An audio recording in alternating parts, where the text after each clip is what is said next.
Welcome to New View Advice with Amanda DeRocher. Hey there, beautiful soul. My name is Amanda DeRocher, and this is New View Advice. If you're new here, this is a healing-centered advice podcast where I offer guidance for the healing journey. I do not believe I have all the answers you seek. I believe you have all the answers. You just may need a new view and a little help along the way. Thank you so much for joining me for today's episode. Today, I'm answering a listener question from somebody who is grieving the end of a friendship that turned romantic and then fell apart. And a main part of today's question that I really wanted to talk about is the confusion that comes with mixed signals. Because many times these friendships that turn romantic become very complicated. It's very complicated when romantic feelings become involved. And so we want to talk about navigating that confusion that can come up during the grieving process when these relationships do not work out. Today's question is written from somebody who is queer, but I truly believe that the advice I talk about in today's episode can really apply to all different types of relationships and friendships that turn romantic, and we'll talk about that throughout today's question. My intention for this episode is to help you to feel less confused, help you to navigate the grieving process, and to understand that the grief that is arising is natural and normal, and also to offer yourself compassion because this is a difficult situation to be in and it's not easy. So we want to learn how to be kind to ourselves as we navigate these difficult situations. Before I jump into today's question, I wanted to say here up front that if you haven't already, I invite you to check out newviewadvice.com. On newviewadvice.com, I have more resources for the healing journey. I have journal prompts, meditations, blog posts. My blog posts are super long, but I have two other writers on the site who are fantastic and write these really short pieces to assist you on the healing journey. My goal with New View Advice is always to create more content and more resources to help people navigate healing from relationships, trauma, sexual assault, and more. So if you're interested in more resources or checking that out, I invite you to check that out after the episode at newviewadvice.com. And with that, let's jump on into talking about grieving the end of friendships that turn romantic.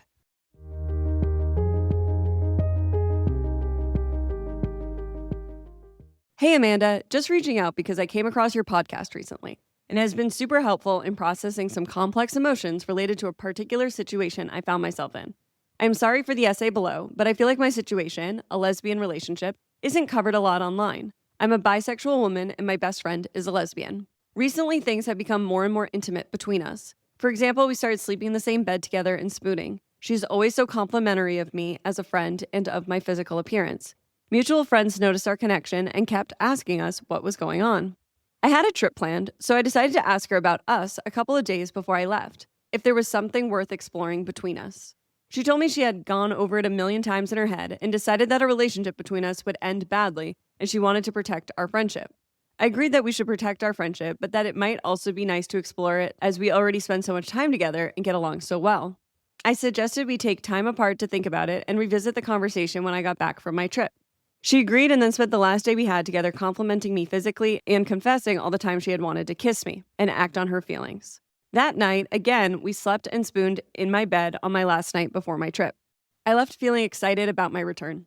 After a couple of days, I noticed she was no longer replying to my messages, but was replying to group chats we were both in. I asked a mutual friend and found out that less than 24 hours after I left her in my bed, she went on a date with a girl she met on a dating app and that they had gone on a second date the following day. By the time I returned, she had fully integrated this girl into my social group and was inviting her to all our group get-togethers. I was gone for only 10 days. We ended up having a face-to-face chat where she made it clear that while she was incredibly attracted to me, she didn't want a relationship with me. I felt proud of myself because I managed to stay vulnerable and be honest about how she had hurt me and that I would need time to move past my romantic feelings for her. I also asked her why she had stopped replying to me and also muted me on Instagram, and she said she was just super busy but would be more mindful moving forward. It wasn't just the rejection that hurt. It was the fact that she then created a social situation that was very difficult for me to navigate when I got back. I told her she had hurt me, but she made little effort to reach out when I returned and invited this new girl to every social gathering, so it was difficult for me to even have that face-to-face chat with her.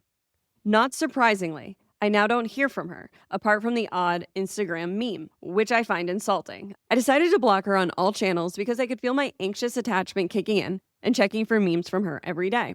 But now I am processing an intense grief, not just for the potential relationship I'd fantasized about. I'm aware that it was a fantasy, but also I have lost my best friend and social circle. I don't want to hang out with them if the new girlfriend is there. I feel stupid for not knowing that she was avoidant before, like I must have missed red flags, but also guilty for blocking her, as it makes it feel like there is no future for us as friends or any other capacity. Mutual friends always imply that she does have complex feelings for me and that she struggled with it, but I've never got that impression from her. In our last conversation, she was very stoic. How do I navigate this so I don't completely lose her, but also don't gaslight and completely blame myself? I keep trying to make sense of things, and the more I think about it, the more I feel like I made it all up. At least that's the easiest way to think because she isn't giving me any closure. Any advice or resources would be super helpful. Please, I feel stuck. Thank you so much for this question. I am so sorry for the situation you are navigating. I don't think you're alone with this. I think that this is a very common situation in all different types of relationships. I think specifically for the queer community, because I will give the caveat here that I am a straight woman, a straight relationship for 14 years. So everything I say about the queer community is from research I did before this episode. But what I've gathered is that this is a very common situation, that friendships can have romantic undertones and that it can be difficult sometimes to tell what's platonic and what's romantic because there aren't those rigid boundaries of like, if for me, for example, if I'm hanging out with my straight girlfriends, we're all straight. So there's a boundary there that we don't even have to articulate, where sometimes in queer relationships, it's not as clear.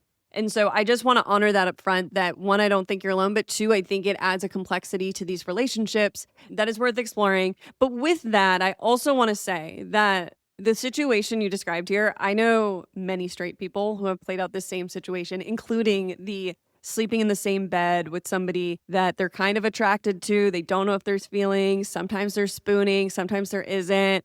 Should they cross the line? Do they not cross the line? They're just friends. This is a universal experience at the same time. So I want to add that I do see the complexity with the queer experience, but I also want to honor that I do also see that this is a human experience because I know men and women who have played out this exact same situation. I wanted to say that up front because my advice is going to be a bit more universal. So I just wanted to say that so many people can relate to this situation, people who are queer and also people who are not queer. So first, I want to say I'm so sorry. This is definitely challenging. And as you mentioned, I think one of the hardest parts of what you are navigating is losing the chance at romance here, but also losing your best friend and your social circle. That is a lot to lose at one time. That is heartbreaking. And of course, you're moving through the grieving process because that's a lot to navigate. And as you mentioned, all you did was go on vacation for 10 days and you came back and it sounds like your world was rocked. Sounds a bit like you ended up in the upside down. And you're like, what is happening here? So I mentioned that because there's a lot of confusion in your question. And I wanted to say, of course you're confused. Of course you are confused. Your whole social circle from what you described was just flipped upside down. Of course you're confused. And from the question I just read, this is a very confusing situation. So no, you did not make this up. Okay, I'm going to be the person to say from what I read here, you did not make this up. I'm not even sure this was completely fantasy. I think that maybe you were fantasizing a bit about what the relationship could turn into, but this wasn't completely fantasy. I talked about limerence and fantasy in episode 135, and that was somebody who also had romantic feelings for their best friend. But in that situation, they never discussed those romantic feelings and they weren't mutual. So it's a different type of fantasy. To me, from what you've described, this is a very complicated situation and this is a friendship with romantic undertones. And unfortunately, from what you read here, there was no clarity regarding how you both felt. I know you had the one conversation before you left for your trip, but to me, I think what was lacking here was clear boundaries between the two of you and clear conversations about your feelings. Because as I mentioned, I know straight people who have done the sleeping in the same bed thing and the spooning thing with somebody that they have feelings for but aren't technically dating. And it's like very complicated. It's like, are we lovers? Are we not lovers? Are we going to be together? Are we not? Are we going to try this out? Are we not? Holy moly. That is so complicated. And as sexy as that may sound in the movies, I don't think that's what real relationships are built off of. This are we, aren't we? I think in the end, to have a healthy relationship, there has to be clear communication because clear communication creates boundaries, it creates emotional intimacy, and it also creates safety. And from what you described here, unfortunately, this friend of yours sounds very immature. And to me, the behavior you've described here is very cruel. It's very cruel how they treated you, and that doesn't sound like a good friend to me. And you deserve so much better. And I just wanted to say all that because you are not crazy. From what I read in your question, it was almost like you were asking, am I crazy? Did I make all this up? You're not crazy. You didn't make this up. And what's really confusing is that this person hasn't really communicated with you, in my opinion, in a mature way. And it sounds like you are somebody connected to your feelings. You articulated a lot of feelings here. You mentioned being vulnerable during your honest conversation. And it sounds like this person is not there. They are unable to meet you where you need them to meet you. And it can be really confusing for us as people connected to our emotions, or maybe as empaths, to connect with somebody who is disconnected from their feelings. Because that's what you've described here to me, is somebody disconnected from their feelings. My guess is that when you both shared how you felt, this person got scared and they went out and they pursued a whole new relationship. I'm not sure what exactly they were afraid of. I don't know what happened here per se, but I don't think you made it up. They told you how they felt. They told you they thought about kissing you. They told you they thought about other things with you. And then they went off and pursued an entirely new relationship and have now, like you said, brought that person into your friend circle with no regard for you and your feelings. That is not kind behavior. That is, to me, sounds like somebody who is immature and has some of their own inner work to do, because that's not how you treat your best friend. I always say in these questions, when you're being hard to yourself, ask yourself, how would you treat your best friend? That is not how you treat your best friend. And so whatever is going on with her is all about her, though. It has absolutely nothing to do with you. And that is part of the inner work, is that it feels so frickin' personal when people are cruel to us, when they're immature, when they hurt us, when they won't give us closure. I'm going to reassure you here. It has nothing to do with you. She is dealing with her own stuff, but it's a her thing, okay? So I do want to reassure you that you're not crazy. This is a very confusing situation. And what's going on with her is a her thing. But now that leads me to my next piece of advice, which, does that make this situation magically go away? No, of course not. You still have all your feelings and you still need to move through the grieving process. And so with that not being about you, I don't know what red flags you missed. I don't know if there were red flags. I did want to give a little note up here about red flags, because you mentioned that you must have missed red flags. Red flags can become a way we lean into self-blame. When we see a red flag, we think, oh my God, there was a red flag. I should have seen it. That's not why we look for red flags. We look for red flags just to learn about maybe something we missed, and so that we can go, oh, that was a red flag. Oh my gosh. Okay. That's good for me to know for next time. And often when we're looking for red flags, at least what I found in my opinion, is we're looking for, how did we feel in a moment? Did something trigger confusion? To me, confusion is a red flag. When we are in healthy, safe relationships, we don't feel confused all the time. You know, confusion is a defense mechanism I've used for a very long time. That's why I'm familiar with it. Also, self-blame is a defense mechanism. If I blame myself for this situation, I don't have to see the truth that somebody just did something really awful that hurt me. Because sometimes it's easier for us to blame ourselves because it's a form of control. It's like, then I control the situation. I can make sure that doesn't happen again. Rather than seeing, oh my God, my best friend hurt me. Shit, that really fucking hurts. Ow. Rather than, oh my God, I trusted somebody who broke my heart. I did nothing wrong. I couldn't have stopped that situation. Ugh, what a hard lesson. What a hard moment in time. That, to me, at least in my life, is so much harder to see than, oh my gosh, well, if I had never opened my heart, if I had never done this, if I had never done that, this would never happen. So I can just blame myself. I can keep myself small. I can close off my heart. And then boom, I won't get hurt again. That's a defense mechanism. The truth is, we can't control other people. Sometimes we learn red flags along the way. We learn a lot of people aren't necessarily honest. And it takes time. It's taken me to be in my 30s to be able to trust my gut when somebody says something that on paper, I should fully believe them. Or on paper, we should be best friends. But my body is telling me differently. There's confusion in my head, or there's a feeling in my gut. Or when I leave them, for some reason, I can't place my finger on why I feel insecure. And it's my work to see if that's an inner wound coming up, or if that's just my body communicating to me like, this person's not for you. You don't feel safe with them. You don't have to force it. But I wanted to bring that up because you mentioned the self-blame, and I recently reread Daring Greatly. I highly recommend it. You asked for resources. Brene Brown, Daring Greatly. If you haven't read it, it's a great book on shame, vulnerability, but she talks about how blame always leads to shame. And it's not about blaming one another. We can hold each other accountable. We can hold each other responsible. We can see the truth of situations, but it's not about blaming somebody else. It's not about blaming them or blaming yourself, because that leads to shame, where we feel like we're the bad person. And you're not a bad person. You're not a wrong person. You're not a broken person. There's nothing wrong with you. Unfortunately, hearts got broken, feelings got hurt, and you're moving through the grieving process. So with your question, I wanted to honor that though it's hard, sometimes with grief, it just takes time. I really believe when we move through the grieving process, we're moving through the 5 stages of grief, which is denial, anger, bargaining, depression, and acceptance.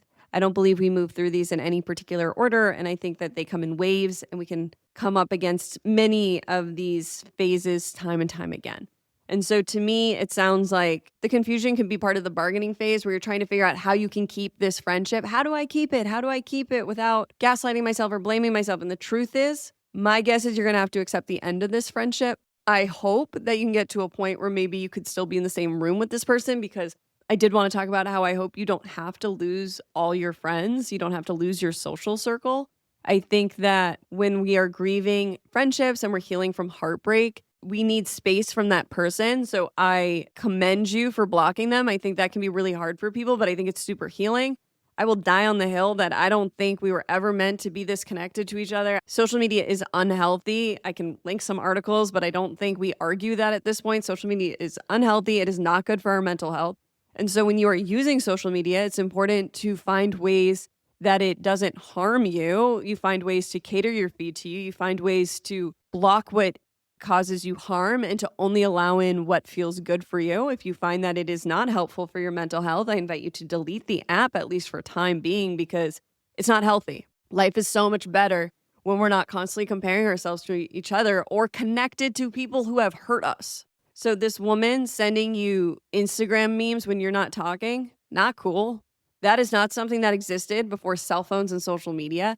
I don't think that's healthy. I think that you deserve the time to fully move through all your feelings regarding this, especially because this woman has proven to you that she's not responsible enough with your feelings and your heart. And you deserve friendships and you deserve romantic partners who take your feelings into consideration. You deserve to have your feelings considered. You deserve for somebody to say they're sorry. Doesn't sound like this woman ever said she was sorry for what she did. Of course you feel confused. Someone you trusted broke your heart. Devastating. We all go through it. It's part of the human experience, trusting the wrong people or trusting somebody who's not emotionally mature or trusting somebody who's not ready for our heart, trusting somebody who doesn't know how to be with their own feelings, so they will never know how to be with ours. Part of the human experience, part of growing up. And so you are currently moving through the grieving process, like you said. And so with everything I've said here, I wanted to mention that because your feelings aren't going to go away overnight. You might come into denial again or have anger or bargaining, the depression, but you will move into acceptance as you continue to feel your feelings. The truth about grieving is allowing yourself your emotional experience and finding ways to move those feelings. And for me with heartbreak, creativity is so helpful. I write poems, I write songs. That always inspires me. When I have a big experience, I write stories. That's why so much art, I think, is based off of heartbreak. It's why some of our favorite songs are about heartbreak. Honestly, when I was reading your question, I kept hearing the song, How Am I Supposed to Live Without You by Michael Bolton. It's an older song. I don't know if you know that song. I don't even know if that's how you feel. But I invite you to just throw on some heartbreak music and allow these artists throughout history to help you to feel less alone when you're navigating this. Because our hearts breaking is so painful. It's true pain. I wish we honored it here more on earth. It's honestly a spiritual experience to have your heart broken.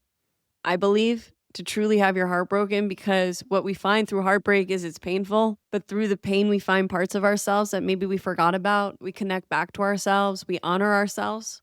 And to me, that's a spiritual experience. Through this process, I hope that you honor you. And what does that look like? It's telling yourself you're not crazy. It's telling yourself you didn't make this up. It's learning to trust yourself and how you felt. It's also honoring that you took a chance on love. And that's part of the honoring and part of the spiritual experience, because part of this process that I've found when my heart breaks is asking myself, asking my soul, why?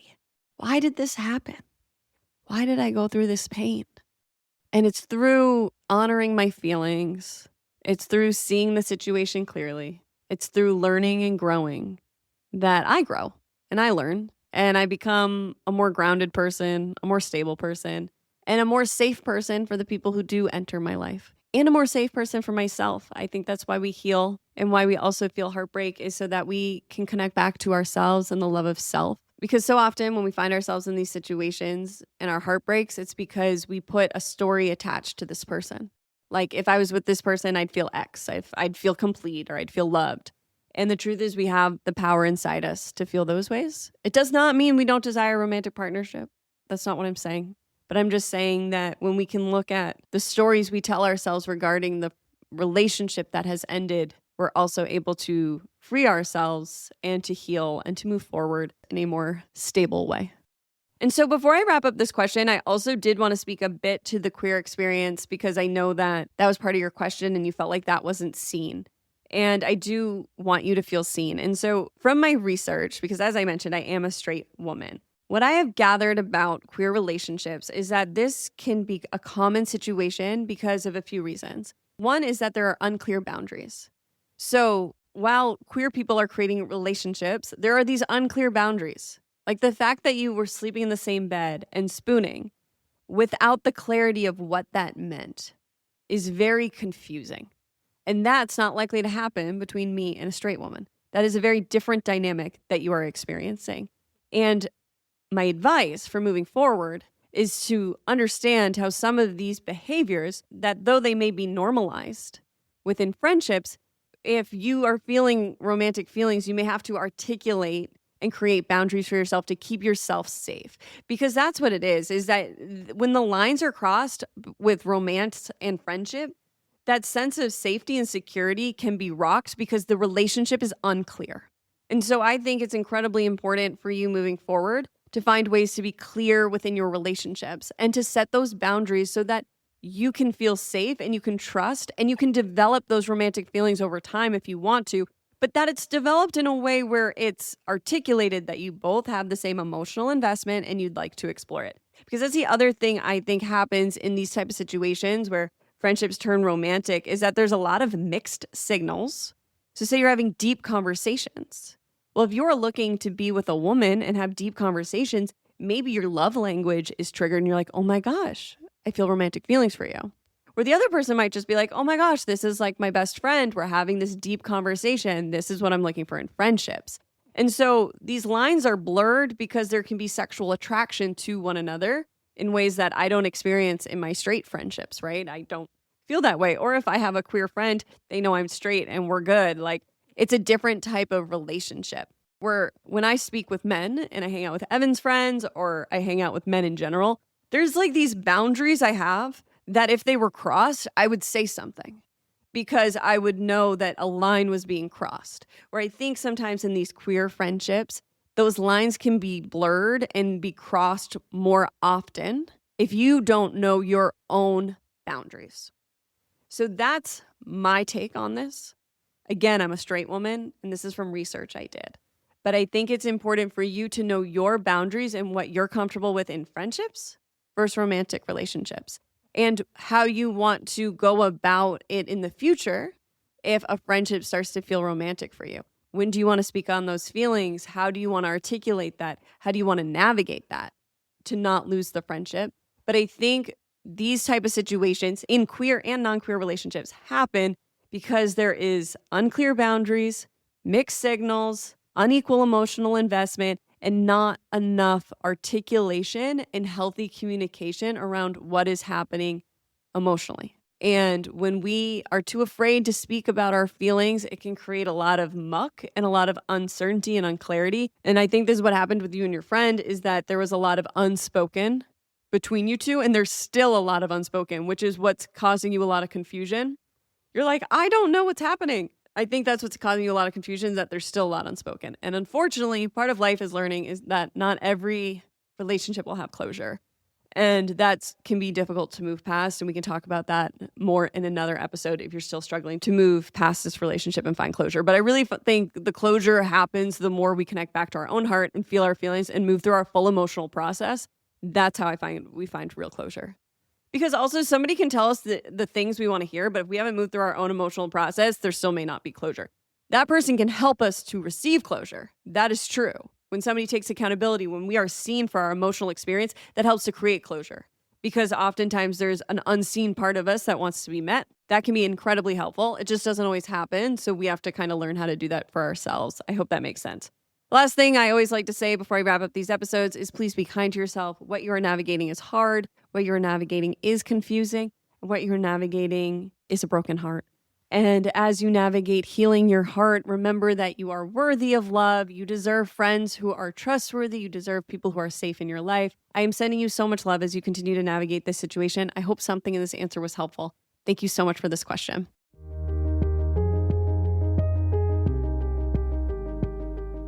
Thank you so much for joining me for another episode of New View Advice. As always, I am so grateful to have these conversations each week. If you have a question you'd like to hear answered on a future episode, I invite you to reach out. You can reach out at newviewadvice.com/question, or you can email me at contact@newviewadvice.com. But I am currently thinking of doing 2 questions a week, doing one on YouTube and one via Spotify. So if you have a question, please reach out. Thank you again for joining me for another episode of New View Advice. As always, I hope I was able to offer you a new view on whatever you're going through. Sending you all my love. See you next time.